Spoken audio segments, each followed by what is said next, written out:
Oke, selamat pagi, salam sejahtera untuk kita semuanya. Ya, pada semester 2 ini kita memasuki ke materi pertama, pelajaran kewirausahaan,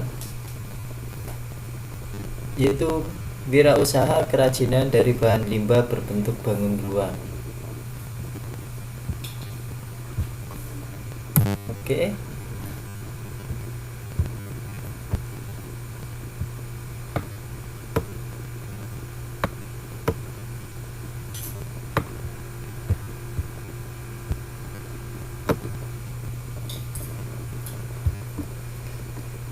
Ya, pada prinsipnya limbah dapat dibagi dalam 3 bagian, yaitu yang pertama berdasarkan wujudnya terbagi menjadi 3 jenis: limbah gas, limbah cair, limbah padat. Contoh limbah gas: karbon dioksida yang dihasilkan oleh asap kendaraan bermotor, asap pabrik, asap pembakaran sampah.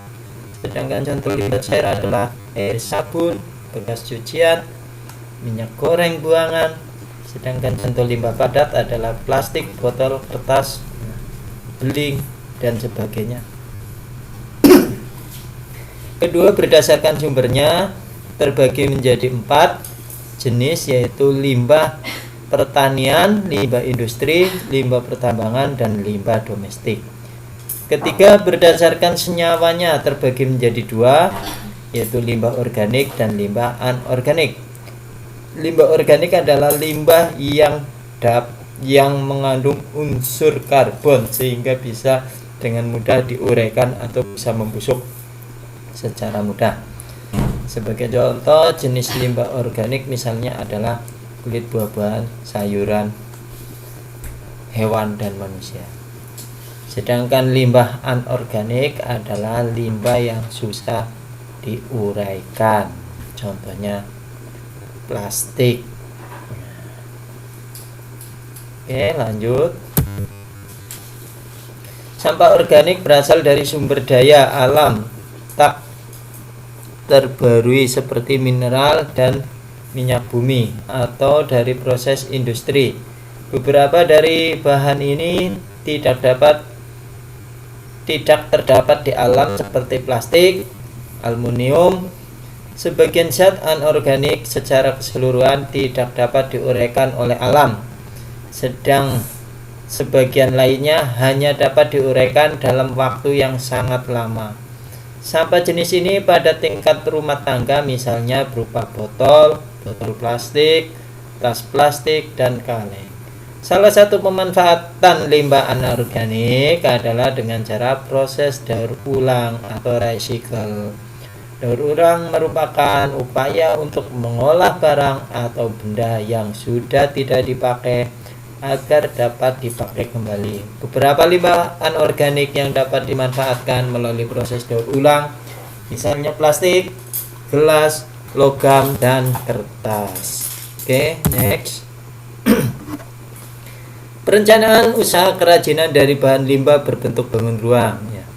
Yang pertama, ide dan peluang usaha kerajinan dari bahan limbah berbentuk bangun ruang. Menganalisis peluang usaha bertujuan untuk mencari dan melaksanakan kegiatan usaha yang menguntungkan. Rencana dalam berwirausaha perlu dianalisis untuk mengenali kelemahan-kelemahan yang dapat mengakibatkan kesulitan keberlangsungan usaha. Analisis usaha ini juga dapat digunakan untuk mencari strategi alternatif dalam bidang penjualan, bauran produk, investasi, pengembangan staf, pengendalian usaha, pengendalian biaya, dan lainnya. Ya, jadi namanya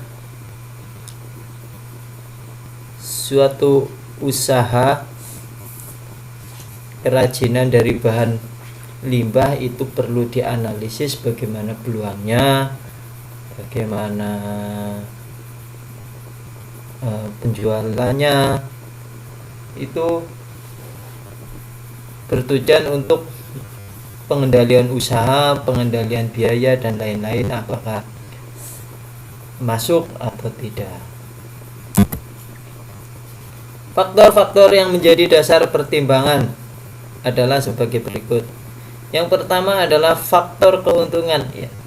Jadi kalau kita mau membuat usaha, kita harus tetapkan apakah usaha yang ditetapkan itu mendatangkan keuntungan atau tidak. Jika setelah diperhitungkan ternyata tidak memberi keuntungan yang memadai, sebaiknya pilihan yang bersangkutan dibatalkan ya. Apa artinya kita berusaha kalau tidak mendatangkan keuntungan? Alangkah baiknya kita batalkan. Faktor penguasaan teknik ya. Jadi kalau kita mau membuat usaha, kita harus tahu cara pembuatan produk kerajinan perlu dikuasai atau dipelajari dengan baik oleh para karyawan atau pengrajin.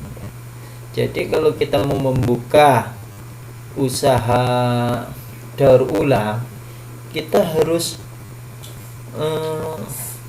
pastikan dulu kita sendiri atau karyawan atau pengrajin kita harus tahu cara pembuatan produk kerajinan seperti apa, dipelajari dengan baik terlebih dahulu. Oke, lanjut. Yang C, faktor pemasaran ya.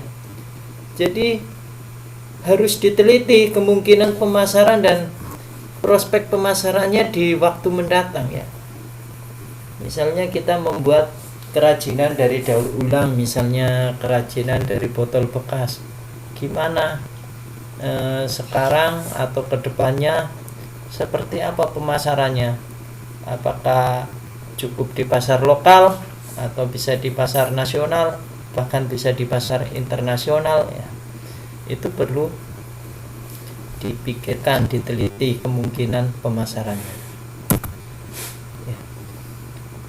Faktor bahan baku ya. Bahan baku merupakan faktor penting yang ikut menentukan tingkat harga pokok dan kelancaran proses produksi usaha kerajinan. Jadi kalau kita mau membuat kerajinan, kita sudah menentukan jenis kerajinannya, kita harus pikirkan bahan bakunya seperti apa.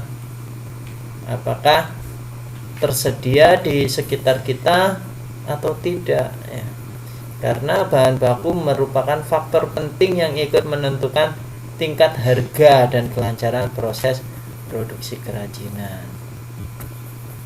Faktor tenaga kerja. Pada faktor tenaga kerja ini yang perlu dipertimbangkan adalah tersedianya tenaga kerja yang murah dan kemungkinan untuk memenuhi baik jumlah, keahlian maupun jasa. Ya, namanya kita usaha kerajinan, jadi sebisa mungkin kita bisa mempertimbangkan biaya produksi dengan jualan tadi.